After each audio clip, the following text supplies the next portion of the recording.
Continue. Poor car is so dirty. But yeah, it's coming along. Look.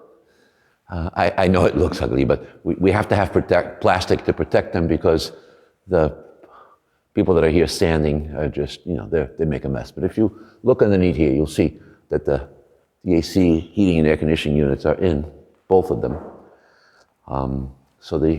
That's pretty good. We painted around them so the painters don't have to paint around them.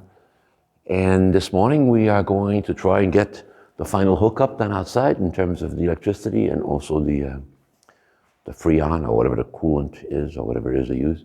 And then come back here to the fuse box and hook it up, and then hopefully we'll start it up and nothing will go on fire or blow up or something.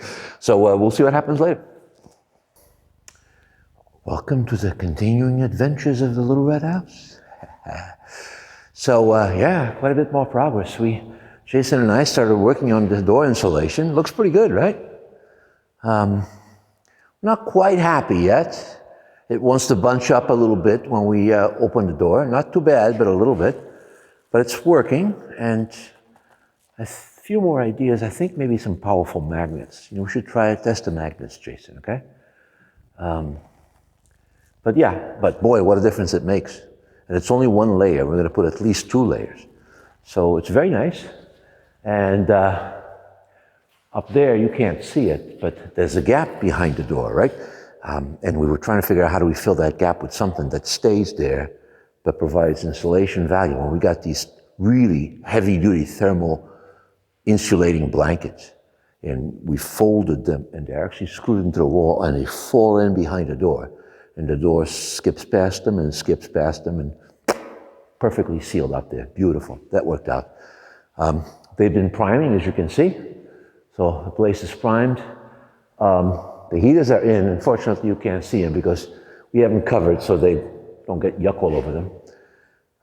They've already started putting in some of the paint. I can't tell if you can tell the difference, but that's the ceiling paint. Of course, we'll have to go around cleaning up the metal and all that because, these guys, they don't care about details, but that's all right. But they've already painted a little bit of the ceiling, and this ceiling underneath here, this ceiling right here, is painted, and so is this one right here. And of course, it's got all the holes for our lights, but it's coming along. Still has a little bit of echo, which is nice. I'm glad to hear that. I'll tell you what, those 2 mini splits, wow, do they work beautifully. First of all, they're quiet. I mean, really quiet. Outside, the outside units, if you don't walk right up to them, you can't tell they're running. And these things, they turn themselves on, they turn themselves off, they move the air, fantastic. We were like 70 somewhat degrees here a little while ago. We shut them off. It's like 900 up there. So yeah, these things are awesome. If anyone out there is wondering whether diesel would work for a shop, whoa, beyond belief. These will make your shop way more comfortable than your home. So yeah, no, they work beautifully. So we're coming along. A little bit more to go. We still have quite a bit to do. We want to create an insulation system for these windows for when we're not here, because they're not really thermal windows. We know how to do that. You got to figure it out. It'll work. We've already have our 85-inch TV that's going there. Our jukebox has been ordered. That's being custom made. That will arrive in March. Jason and I are going to build our diner counter here and put in beautiful seats.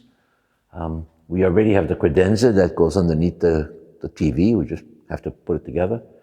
We got to put the lights on. But we're getting down to, we are now at the non-emergency point. Up until now, it was miserable a little bit because we had to go so hard.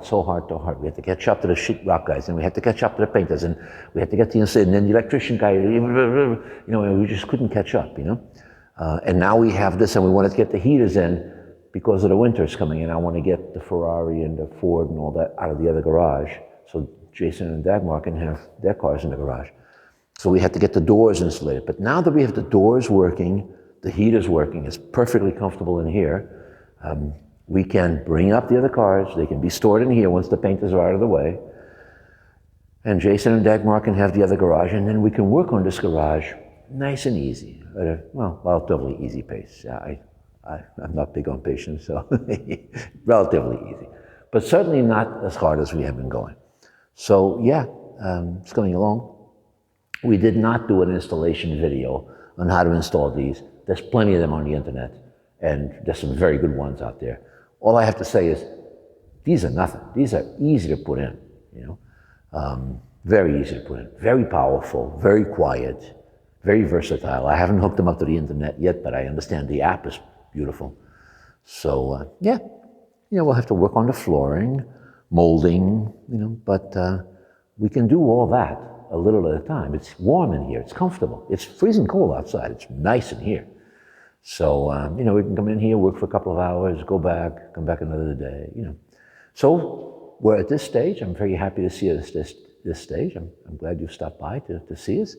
I hope you keep enjoying our adventures, and we'll see you guys again sometime soon, I hope. Take care.